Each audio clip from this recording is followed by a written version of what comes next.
Hey guys, Yankee here, and today I want to be giving my thoughts on Digimon Ghost Game episodes 22 and 23.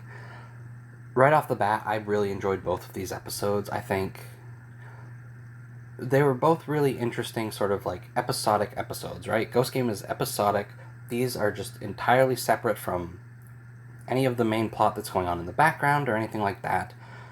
These are just single episodes, and they're both really good, and they're both interesting because there aren't like real villains in either episode, and it's not like the Frozemon episode where he's a villain the whole time, and then at the very end it's like, oh, I'm sorry I tried to kill you, goodbye, where they just try to play it off like he wasn't that bad actually. Like, there's not a real villain in episode 22 or 23. Like, there's more so one in 23, but I guess we'll talk about that in a second. So episode 22, we'll start with this. Jellymon, I don't know what her deal is, but she's always trying to do some sort of business, right? We've seen this a few times. I think it was in the what is his name? Sealsdramon. The Sealsdramon episode where Jellymon's like going around talking to other Digimon, sort of like, not really bartering, but like setting up sort of deals with them. Like, she was talking with them about like, hey, I can get you this if talk about that. And so this episode, she comes up with a great idea, a business where basically she uses a Digimon, Pillowmon, who is a sleeping sheep pillow Digimon, that basically produces little bubbles as it sleeps, and it can put people to sleep. And it gives them like a really good nap, basically. And the entire business is busy people want a good night's sleep. So they come here to like the cherry blossoms where we've got like this little like towels and stuff laid out. We put them to sleep, and they pay for it. Sounds like a good business to me. The problem is how Pillowmon's sleep is going. So like, if he's sleeping well, the bubbles he produces will make people sleep well. If he's sleeping poorly, the bubbles produced will make people sleep poorly. And in this case, he was having a nightmare. And so Jellymon was using the bubbles to put people to sleep, and they were having nightmares. But it wasn't just that they were having nightmares, it's that the injuries they were getting inside the dream were affecting them in real life, which was interesting. And there was one scene where somebody like wakes up, or like half wakes up, and is like grabbing Kyoshiro, and we see like claw marks just appear and tear up their shirt, and it was really cool. An interesting thing about this episode though is like, I'm talking about Pillowmon as if like we knew who this was from the very beginning. That's like a late reveal, like, maybe like a third of the episode in, we don't see Pillowmon. We don't know how Jellymon is putting people to sleep, right? But Pillowmon's having a nightmare. And so the people in the dreams were having these nightmares too. And the nightmare Pillowmon is having is about a Skull Greymon basically chasing you. Another interesting thing about this episode is Hero is basically non-existent in this. Like, his phone is broken. Gamamon like chewed it or something, so he's getting that repaired. So he can't receive texts or anything like that, and he's like in another part of town. So even when his phone is repaired, it's not possible for him to just show up and help, which is great. I like having an episode where the main character doesn't need to be in it, right? Kyoshiro and Ruri were both great in this episode, and Angoramon and Jellymon both carried themselves well. We didn't need Hero and Gamamon to show up to save the day. So back to the characters. I'm all over the place. I always am. But basically, Ruri shows up to the business. Jellymon puts him to sleep, and then Kyoshiro and Jellymon put themselves to sleep so they can go into the dream to try and save Ruri. And again, the dream is Pillowmon was chased by a Skull Greymon at some point, and now it's dreaming about being chased by Skull Greymons. So people that go into that fall asleep end up in this Pillowmon's dream, where they're just being chased by Skull Greymons. And there's an interesting thing where if you get too far away from the Skull Greymon, you just sort of teleport back to where you started. Which there was one part of this episode where Angoramon's holding Ruri in the dream and is just flying away, and the cut is so hard that I thought the episode that I was actually watching messed up. I didn't know what was happening. Like, I actually... it was really disorienting, and, like, after it was explained, it's like, okay, that was a part of the show, I get it. But, like, I think that added to it a bit. Like, the characters were confused in that moment. I was also completely lost. I didn't know what had happened. So I think it conveyed that well in just, like, a really simple way. So, eventually, we gotta fight. We gotta defeat these Skull Greymons. Kyoshiro is the one that basically comes up with the solution, where this is a dream, but we're conscious of it being a dream, so we can control it. And it was really neat, right? Like, he's just sinking into the ocean, and then all of a sudden, he just, like, splits the sea as if he was Moses or something. Like, it was fun. And they use this when they have to fight with their Digimon, too. Angoramon, what is it? Simbare Angoramon, I think, is his evolution. He just makes copies of himself. So, like, 10 of him are attacking Skull Greymon. And for Tesla Jellymon, she just grows really big, and it's just, like, pounding it. Really fun episode, and again, no real villain, because, yeah, in the dream, we're being attacked by this Skull Greymon. That Skull Greymon isn't real. It's just something that's happening in Pillamon's dream. It's not a real Skull Greymon. It had an interaction with a real Skull Greymon in the past at some point, but the one that we're fighting isn't even real. So, really interesting episode. I think maybe one of my favorites from the season. It's not, like, very, like, it's not a Gulus Gamamon episode where he shows up and it's not leading to anything. It's just a good standalone episode that was really enjoyable.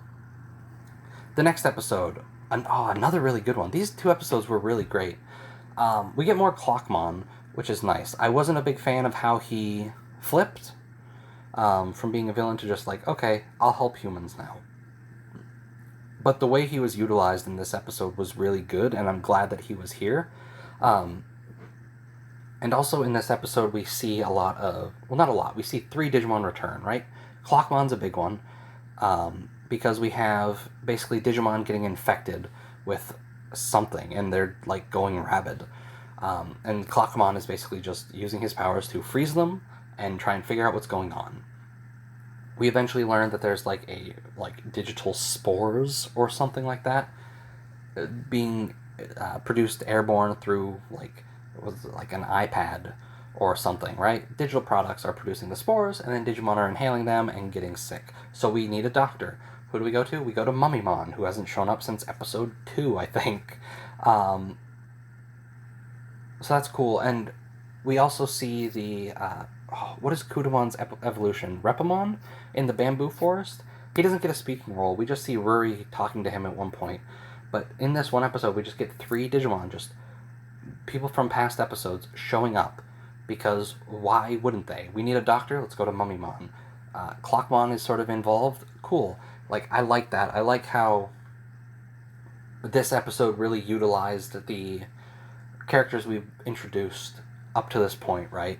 And just sort of brings them in, not because it needs to, not because it's a big plot, but because they're there and we can use them. So, Digimon are getting infected, and all 3 of our humans Digimon get infected. Jellymon, the start of the episode is Jellymon showing up infected. Then Gamamon gets infected, then Angoramon gets infected. And so we don't have our Digimon for this episode until maybe halfway, when Hiro snaps Gamamon out of it. And so we're really relying on Clockmon, and he's running around stopping Digimon. And he's the one that discovers the... they end up being scales. From a Digimon I don't remember the name of. It evolves into Eosmon from the new Kizuna movie. I don't remember its name, so I apologize. But he does a lot of the work, Clockmon does. He figures out what's going on. He's stopping all the Digimon. Gamamon ends up stepping up towards the end when basically the spores are being spread from a satellite in space So Gamamon evolves into Wezengamamon and blows up this satellite. But for the most part, we're really relying on Clockmon. And that's really cool. Having basically all three of the main characters' Digimon out of commission, and we're instead relying on a friend we've made leading up to this point, was really cool. Again, neither of these episodes have real villains, right? Episode 22, it was a dream. Episode 23, what happened is a human discovered a Digimon just on a computer and somehow trapped it, contained it, and was just going to research it, right? Like, I found an interesting artificial life form. We should see what this is. Like, what is this? And it's some woman who is a researcher and is going to use this as a way to sort of justify herself, right? Prove that she is a real researcher. So she's just trapped it. And what happened was the Digimon, whose name I don't remember, I'm really sorry, was basically sending out its scales to sort of try and get help, but because it was panicked, the scales were then infecting the Digimon to hate humans and attack humans, basically. I probably explained that very poorly. It made sense in the episode. And so that's why, like, all the spores were going out. That's why it sort of went to the big satellite to sort of spread over a wide area to try and get help. It was basically just a Digimon trying to save itself. So, again, no real villain. The human didn't capture a Digimon to sort of be evil or do evil things. Morphomon, that is the name of the Digimon, Morphomon. Like, she didn't have bad intentions. She just found something online that is alive. She didn't know what it was. Is this an AI? What is this? Let me capture it. Like, let's contain it, and let's see what this is.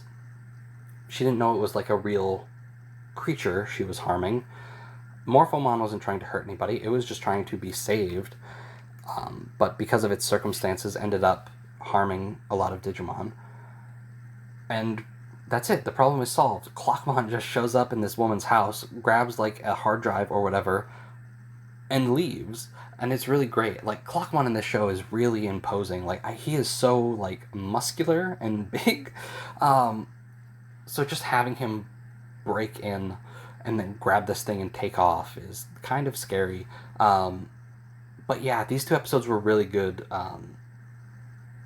Honestly, this show is a lot better at times than I really expect from it. Like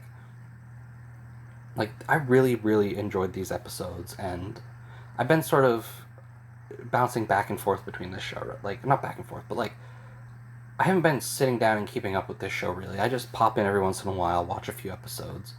And sometimes I have really good episodes like these two, and sometimes I have one like the Frozomon episode, which I really didn't like. But honestly, these were really strong episodes, and I really enjoyed them a lot. It's, again, standalone. It's an episodic show, so they stand alone well, but you have characters from past episodes just appearing, right? I really like how this show is handling the episodic format, and sort of, despite my qualms with some of the Digimon that have joined us, like how they have sort of become allies, the fact that they're actually being used well is really great. So overall, these two episodes, really good. Two of my favorites.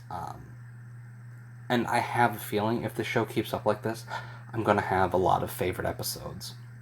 So anyway, Ghost Game, really good. I'm really looking forward to the next two episodes. So thanks for watching, and I'll see you guys next time.